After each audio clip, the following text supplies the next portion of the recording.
Everybody, welcome to the Callin NFL Week 3 Roundup. I'm Alex Barth. Alex Lebowitz with us as well. Lebo, a wild week in Week 3. We will get to the games in a minute.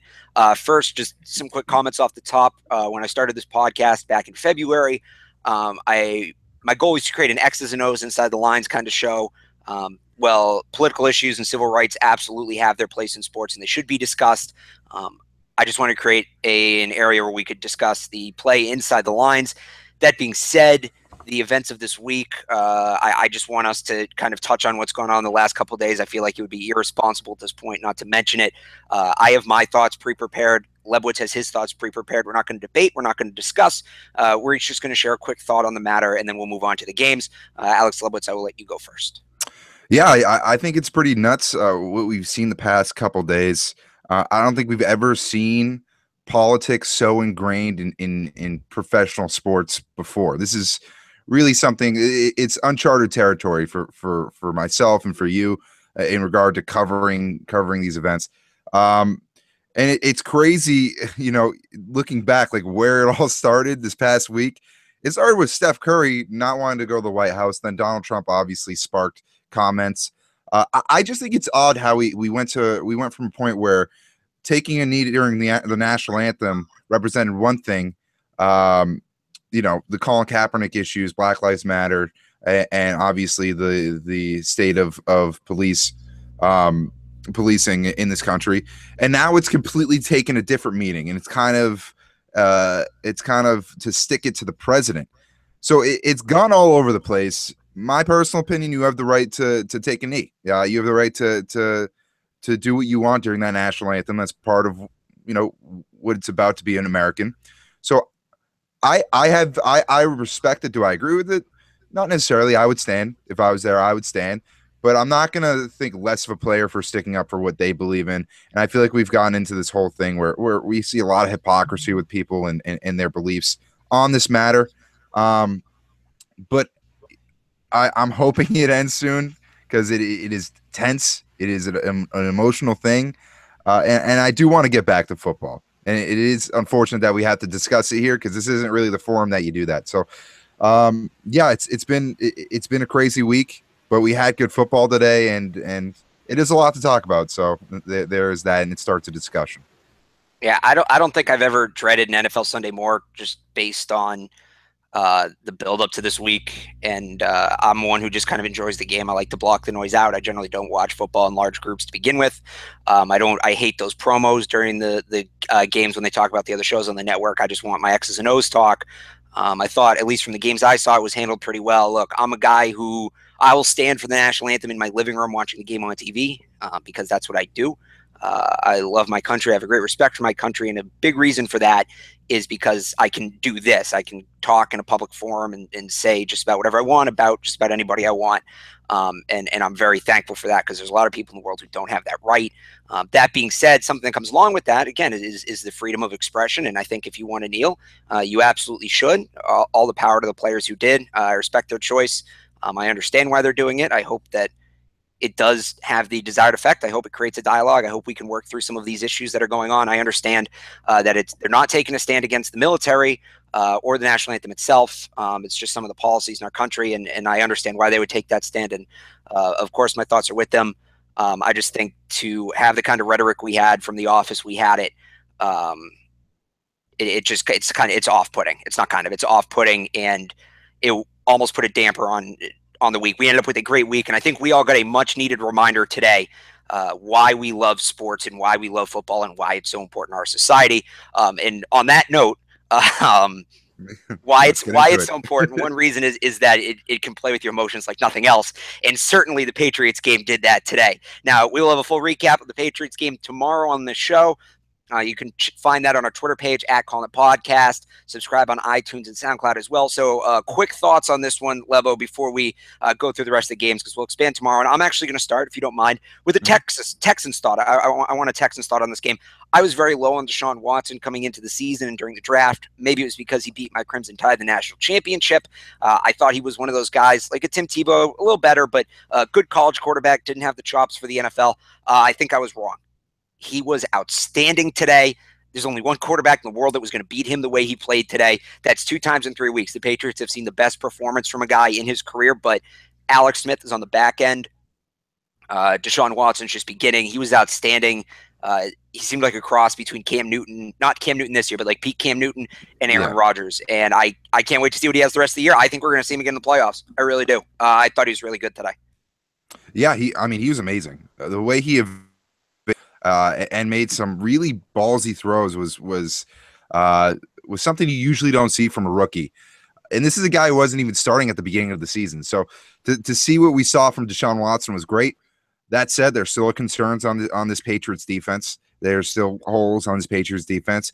It will get better. I'm sticking to that point. You know, the week 3 Patriots D is not going to be nearly as good as week 10 Patriots D, barring, major injuries. So there's some work to be done. Other than that, Tom Brady was Tom Brady. He looked amazing.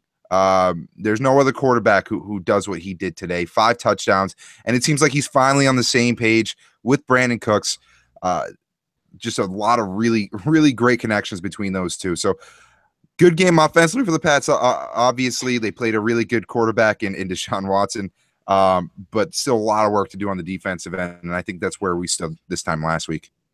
All right, so now let's go through the rest of the games this week. If the first game was any indication, it was not going to be a close week. We had the 9:30 start in London, the Jags and the Ravens. I've been saying for weeks, haven't I, that the Ravens are not legit. I think we saw more today of what they really are than the first 2 weeks when they walked a cupcake schedule to 2-0. They fall to the Jaguars 44-7 on top of the Ravens sucking. I don't think Blake Bortles wants to come back from London. He plays all his best career games over there. I don't know what it is, but I think we saw the Ravens' true colors today. Yeah, they're not that good. Joe Flacco is not what he used to be, and they're just a very mediocre team. Week 1 and week 2, they play the Bengals and the Browns. Like, those aren't good opponents. You finally played an opponent that isn't a great team, but they have a lot of talent, and they showed that they just outmatched you today. Hats off to the Jaguars for how they did. Blake Bortles had a really good game. Their secondary played pretty well as well. But yeah, just the Ravens are not a very good team. I think that whole division is kind of weak, even with the Steelers, obviously, in today's game. We saw that. So yeah, Ravens, we kind of knew what they were. They just benefited off of having 2 weak opponents, week 1 and week 2, which kind of deceived some people, but they're not a great team at all. Another team that was 2-0 was the Denver Broncos, and I won't lie, I was getting a little nervous about them maybe having a resurgence and having to deal with Harris and Talib in the playoffs again as a Patriots fan, but they fall to the Bills 26-16 up in Buffalo. The Bills are now 2-1, so there they are at the top of the division with the Patriots. I don't know if you saw the unsportsmanlike conduct penalty on Von Miller at the end of that game. Did you hear about that? What happened there? So Bills are going down, driving they're up 3 for a chance to put the game away. The Broncos look like they have them stopped.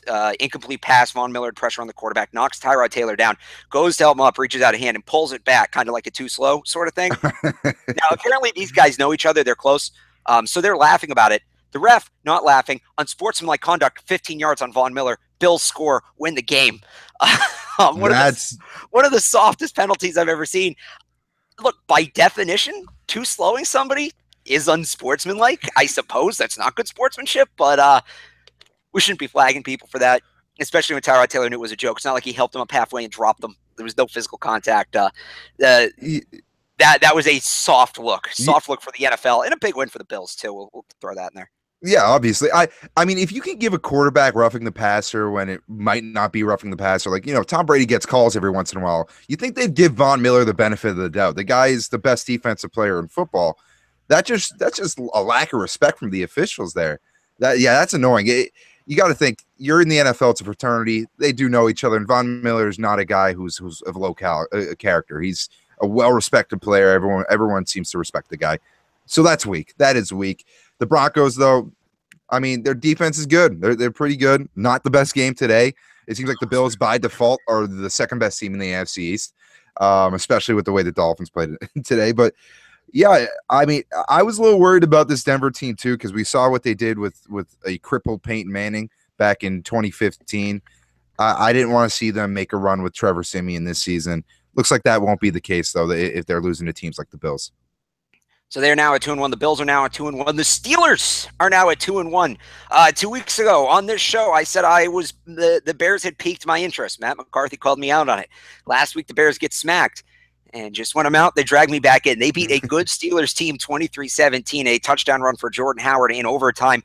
Some weird stuff at the end of that game, too. A couple extra plays for the Bears, but a grinded out win. Mike Glennon again. Mitch Trubisky still sitting there on the bench as the Bears pick up their first win of the year. I think, to me, this was more about the Bears kind of finding their momentum at home than the Steelers. I thought the Steelers looked good enough in this game. The Bears just had that extra push being at home to go on and win. Steelers, no less of a threat. Antonio Brown was great. Big Ben was a little bit off, but this is more about the Bears than the Steelers to me. Yeah. From the Steelers, I think we do pretty much every year. They're one of the top teams, but they're not the top team.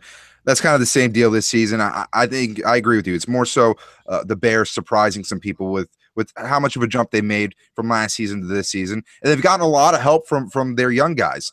They got those two running backs, Tariq Cohen and then Howard. Those two guys were very good today, and they have been pretty much this entire season. But yeah, Mike Glennon's doing the job for them, and I think if you're someone who is a fan of Trubisky, wants to see him develop, it's a good thing. You don't want to force him in there too soon, and you want to see the Bears to continue to get better, and that's what's happening. One play that you have to mention though is the run back from Marcus Cooper, where he got the ball swatted out of him, literally at the goal line. Just pulled a Leon Lett. One of the dumbest plays you'll ever see. That was the when your controller runs out of battery meme. That actually happened to me last night playing NHL. I was very upset by the new NHL 18, by the way. It's very good. They're not even a sponsor. I just want to remind everybody, this is the Callin NFL recap. If you're watching live on YouTube, go ahead in the comments if you have any questions, thoughts for us, things you want us to talk about from this week as we continue to roll through these games here. Still in the 1 o'clock hour, a couple of unbeatens meeting in the Motor City, the Falcons and the Lions. This may have been the most controversial ending of the day. Now, before I get into it, the call was correct by the book. The rule may need to change. Lions down 4 after the Falcons scored late driving. They get to the 1-yard line, 12 seconds to go. Crossing pattern to Golden Tate. Looks like he pushes his way into the end zone. They review it. He's not in by rule because the clock would be running and the Lions have no more timeouts. There's a 10-second runoff. The Lions don't get another play left. They would have had 4th and goal at the 1. Instead, they lose by 4. Again, right rule, probably something that changes next year because if he doesn't get in, the Lions where they would have had time to get up the line and snap a play. It wouldn't have been 10 seconds off the clock, but Falcons escape by the feathers on their back. I still think the Lions are legit this year. I still like them, not necessarily as a Super Bowl contender, but as a team that's going to make some noise. And the Falcons, I predicted them for some Super Bowl hangover. They're 3-0. Yeah, and they're looking pretty good. I think this is a team that's going to continue to play well. The Falcons, that is. In regard to that, to the call, it's something that definitely has to change. It's just a horrible way to end a game. When you're fourth and goal at the 1-yard line and you're down by only 4 points, that wins it. You want to see that play. You want to see what happens. And the 10-second runoff just completely kills that momentum, and it kind of steals the game from the Lions, which would have been momentum not just for that game, but for next week, for the season. That would have been a huge win to beat the reigning NFC champs. So, the Lions are looking really good. Stafford looked pretty good. Matt Ryan, on the other hand, he was a little shaky. His numbers were up, but he had a couple picks. But yeah, big part of that game is that play has to that rule, the runoff has to change. But something like that has to happen to enact a change in regard to those rules. Browns and Colts faced off in a Super Bowl. Colts pick up the win. They are now 1-2. The Browns are 0-3, 31-28. Late charge by the Browns, 14 points in the fourth quarter. It wasn't enough. Jacoby Brissett looked legit. 3 touchdowns, 1 through the air, 2 on the ground. At one point, he had 9 completions for over 200 yards. Indy may have found their guy, and Philip Dorsett's been good in New England. He was kind of absent today, but this may be one of those rare trades where both teams win, although quarterback for wide receiver, you always take the quarterback. I liked what I saw from Jacoby this week. Yeah, he's looking like a legitimate, not a top-tier starter, but someone who could start for a lot of teams. He's definitely better than Scott Tolzien. But yeah, it was a great game for him. He didn't really make any mistakes. Had a couple touchdowns on the ground on top of the one he had through the air, which is always good to see. And so he's a dual threat. And yeah, they got the win over a crappy Browns team, but still a win's a win. And you got to be happy with the production you've seen from Jacoby Brissett if you're the Colts. This one surprised me. Vikings 34, Bucks 17. The Vikes all over Tampa Bay. Stephon Diggs had an insane game. I think he had almost 200 yards receiving. They did it with who was in a quarterback for them? Case Keenum. What's his name? Out of Houston. Case Keenum, as Sam Bradford continues to deal with injury issues.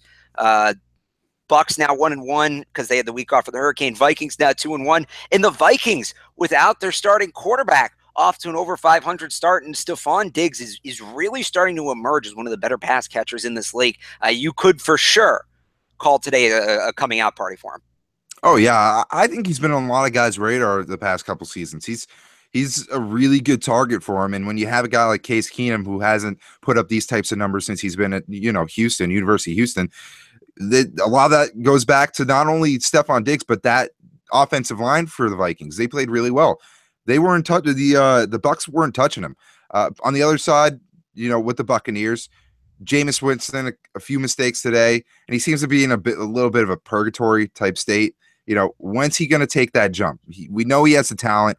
He just needs to, take that jump and become that elite quarterback that he's capable of being. But it seems like it's 2 steps forward, 1 step back, and I'm waiting to see when Jameis Winston really starts playing like the quarterback he's capable of being. My Jets not having the worst record in the NFL pick, looking great after today. They beat the Dolphins 20-6. Jets are 1-2. Dolphins are 1-1. The defensive line got to Cutler, and what did I say? Their defensive line was too stacked to allow them to be the worst team in the league. It showed today, and boy, Jay Cutler's looking like the wrong decision for Miami. Yeah, every squirrel finds its nuts. Finds its nut rather with the Jets, but butchered that one. So they got the win today. I hope the Jets win 7 games this season. I really do, because that'd be great. If they had like the 13th pick in the draft, I'd be ecstatic. It'd be amazing. And they draft another defensive end. That'd just be hilarious. Another thing that's gone under the radar this past week with all the political discourse and whatnot, Jay Cutler was awful. Like, if all this stuff wasn't happening, the Colin Kaepernick being a starter for them would come out tenfold after that performance. He was brutal. The Dolphins were brutal. It seems like he was not the best choice. And I'm actually, for once, happy that the Jets got a win. How about this, too? That was the Jets' first home game, so in front of all the fans in their Sam Darnold jerseys, had to walk outside because they watched the Jets win for the first time this year. Jets undefeated at home in 2017. We'll see how long that lasts. And not only do they not have the worst record in the league, Alex Lebowitz, the Jets do not have the worst record in the Meadowlands. The Giants fall to the Eagles 27-24. They are 0-3. Odell Beckham Jr. returns, scores twice, pees like a dog. It's not enough. A 61-yard field goal from a rookie kicker. The Giants put up 24 points in the fourth quarter. That offense finally got some life. The offensive line started to hold after 2 games and 3 quarters of crap. But sometimes it's not your year. And as a bitter Patriots fan, I love seeing the Cards not fall the Giants' way. It's about damn time. Yeah, if you're a New York team, I don't like you. That's my motto. They had that great comeback bid rather, and then the Eagles did the same exact thing, and had 2 field goals within the last minute of that game to win it. It was a good game. It was an awesome game, and it seems like the Eagles are emerging as the NFC East favorites. They are the best team in that division, in my opinion, and honestly, that division is probably not as good as we thought it was originally, but still, they've been playing very well this season. And Jake Elliott with that 61-yard field goal, that was sweet, and it barely sneaked just inside that right goalpost. Also, did you see the video of Joel Embiid's reaction on Twitter? Yeah, I saw you posted about that. Oh my God. The kid is taking a video on his phone, and instead of watching the game, he's taking a video of Joel Embiid's reaction to the 61-yard field goal that would win it. Watch the game. You're at the venue. You're at the link. It's 24-24, and you got a 61-yard field goal attempt. Put your phone away. Just watch it. See what happens, because it's probably going to be exciting if he hits it, and you'll remember it from being there. You won't. It's not about Joel Embiid's reaction. So that really ticked me off. They should ban him from the stadium. And I think people use their phones way too much at games to take photos. You're at the game, enjoy the game. If I may counterpoint that, 61-yard field goal, rookie kicker, probably not going in. If it does, video of Joel Embiid, you know you're going viral. He saw his chance and he took it. I appreciate the risk in that. But I guess we'll agree to disagree on that one. Next game, Saints and Panthers, little NFC South matchup, what I call the Big 12's NFL chapter. Saints now 1-2, Panthers 2-1 as they fall 34-13. Cam Newton got pulled in this one.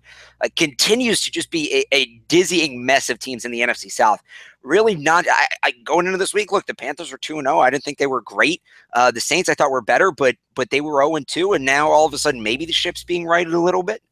Yeah, I mean, they went up against a weak, very weak New Orleans defense and only put up 13 points. I feel like every week Cam Newton got benched for Derek Anderson too. He got benched, and I feel like every week I keep saying Cam Newton sucks. Like he's past his prime. He's done. He's over. And that's not any hot take. It just every week he keeps proving that. How long is it going to take for the Panthers to be like, you know what? I think we've seen enough here. And I'm not saying that's going to come this season. Maybe it does. I'm not saying it's come next week, but the rumbling should start if he continues to suck like he has. They're 2-1 this season, but still, it's not a good 2-1. They beat two crappy opponents and just got crushed by a Saints team that has a horrible defense. Silver lining, Christian McCaffrey looked really good today. He had 9 receptions, over 100 yards.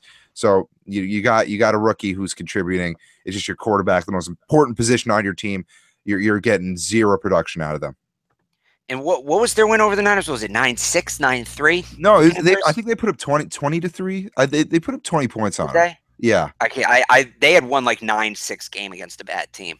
Yeah, so that was 2 weeks in. That shows where my memory is, but yeah, that was last week. I forget who they're playing. I could have sworn it was the Niners. Niners was week 1. Okay, I'm just losing my damn mind. That's fine. I can live with that. Okay, 4 o'clock games lived up to the 1 o'clock games. Let's start with the Titans and the Seahawks. Tennessee with the big win over the visiting Seattle Seahawks, who are suddenly 1-2. And after week 1, when people were putting them in the NFC Championship game, they have started to slip a little bit. I thought the Titans looked good. I thought Marcus Mariota looked really good, especially after taking that early hit from Richard Sherman. I love Taylor Lewan sticking up for his quarterback. Gotta love a good old-fashioned scramble in football like we saw there early in that game. Now, if you remember back to week 1, I said if the Titans want to be the AFC South champs, if they want to be a team that people take seriously in the playoffs, they need to win games at home like the one against the Raiders. This, very comparable game. I think this says a lot about the Titans team that they could come out and win. It was similar to that Raiders game. They were able to hold the Seattle off in the end. They scored 13 points in the fourth quarter, but it was not enough. I really liked what I saw from the Titans this week. Told me a lot. And yeah, I think there's trouble in Seattle. That offense isn't good. I know they put up 27 points, but they have their issues.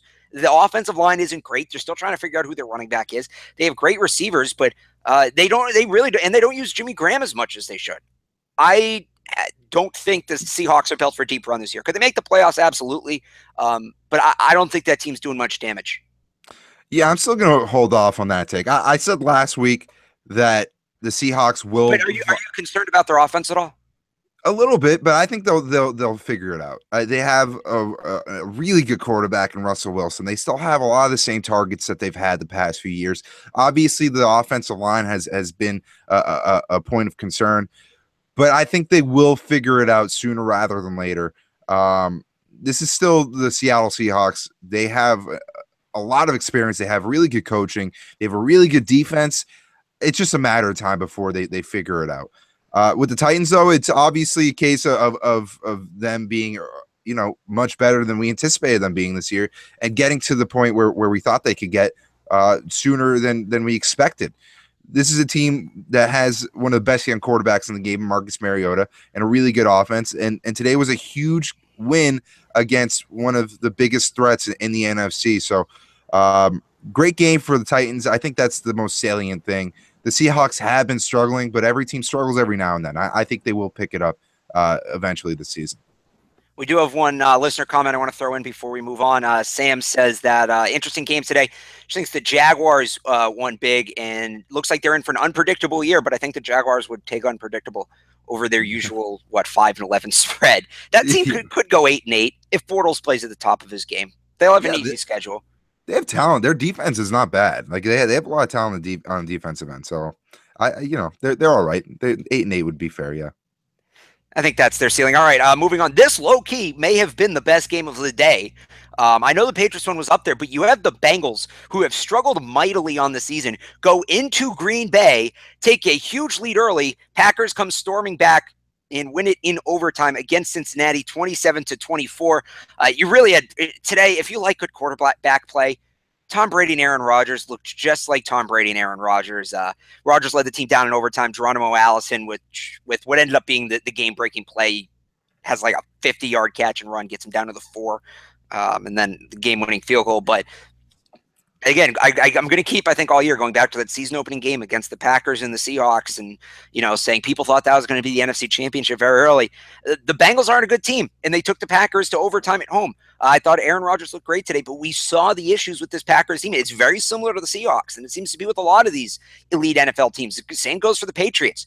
The offensive line isn't there. It's not great. And it showed today for the Packers, but they, unlike the Seahawks in the close game, are able to pick up the win.